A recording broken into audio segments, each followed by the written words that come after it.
sacred right.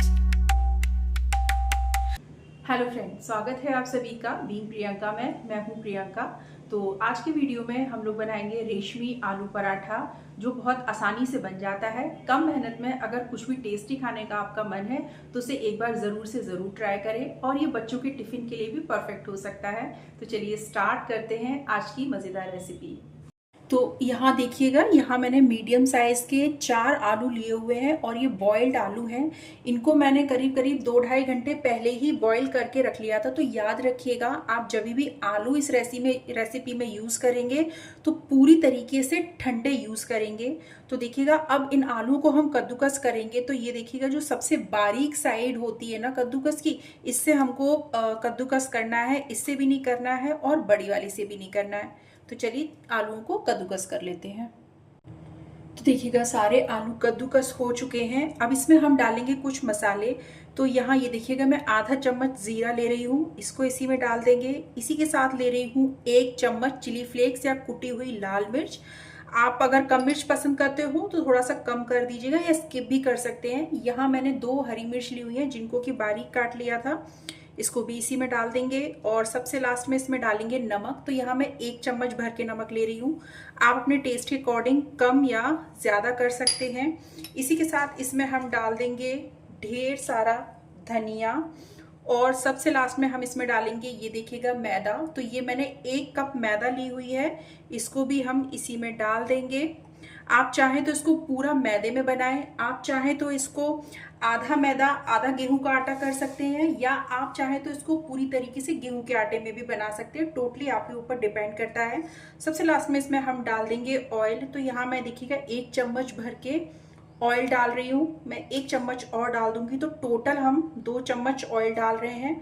और अब याद रखिएगा, सबसे ज़रूरी बात कि इसमें बिल्कुल भी पानी नहीं मिलाना है। बस हाथ से इसको इसी तरीके से मसलते मसलते मिक्स कर लेना है।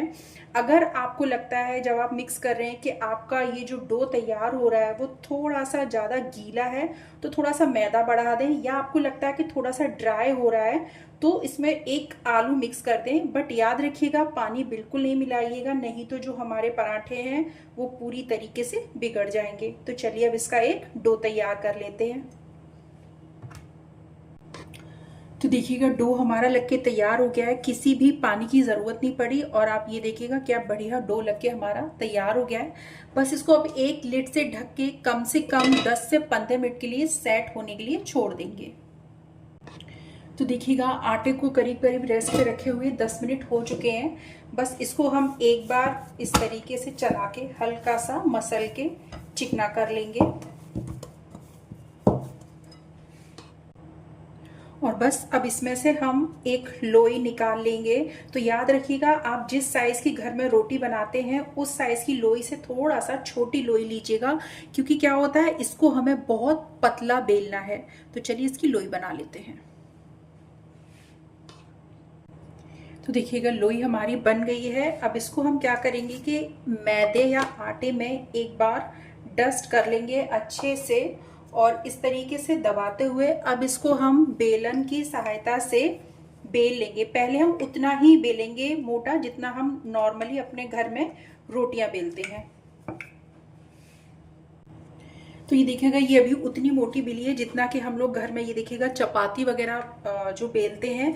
अब इसको हमें और पतला करना है, बहुत पतला करना है। तो अब हम क्या करेंगे, इसको इस तरीके से बेलते जाएंगे, और अब इसको नहीं उठाएंगे कि वरना ये फट जाएगी। हम इस तरीके से जो हमारा ये बोर्ड है, रोलिंग बोर्ड है, इसको इस तरीके से मूव करेंगे और फिर इसको हम बेलते जाएंगे और एकदम पतला कर लेंगे। तो याद रखिएगा, ये जितनी पतली होगी उतना और ज्यादा टेस्टी लगेगी। तो चलिए इसको तैयार कर लेते हैं। तो देखिएगा, ये एकदम पतली हो गई है। मैं आपको दिखाती हूँ, ये देखिएगा, ये बिल्कुल पतली हो गई है, आप देख पा रहे होंगे। अब टेंशन हमारी ये रहती है कि ये तो टेढ़ी मेढ़ी है। इसके लिए भी मैं आपको एक ट्रिक बताती हूँ। आप कोई भी ढक्कन या प्लेट ले लीजिए इस साइज में, इसको इसके ऊपर रख के आराम से, और जो एक्स्ट्रा आटा है उसको हटा दीजिए।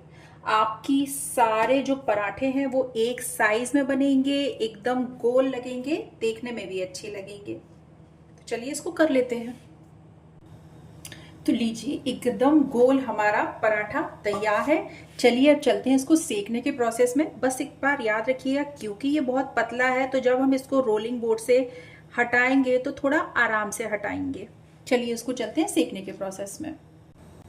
तो यहाँ देखिएगा मैंने एक तवा ले लिया है, इसको हम काफ़ी अच्छे से गरम लेंगे। मतलब अगर आप कम गरम तवा लेंगे ना तो जो हमारे पराठे हैं वो थोड़े से टाइट हो जाएंगे। बस देखिए तवा काफ़ी अच्छे से गरम हो गया। अब इसको हम हाई और मीडियम के बीच में फ्लेम को हम सेट कर देंगे और जो पराठा है वो इसको आराम से हम तवे पे डाल देंगे और बस इसको हम हल्का सा एक तरफ से ब्राउन हो जाने देंगे। याद रखिएगा ये बहुत जल्दी सिकता है, इसीलिए बिल्कुल भी केयरलेस नहीं होना है हमें इस समय पे। तो देखिएगा एक साइड से ये फूलना स्टार्ट हो गया है, इसकी हम साइड पलट देंगे। ये देखिएगा क्या बढ़िया से इस पे कलर आया हुआ है। बस अब हम इस पे इस तरफ से घी, ऑयल, रिफाइंड जो भी आप चाहें उसको लगा देंगे और अब इसकी साइड पलटते हुए दूसरी तरफ भी हम लगा देंगे ऑयल। ये देखिएगा क्या बढ़िया से कलर आया हुआ है दोनों तरफ। बस इसमें यही याद रखना है, बहुत जल्दी सिकता है तो बिल्कुल भी हमें गैस को छोड़ के नहीं जाना है।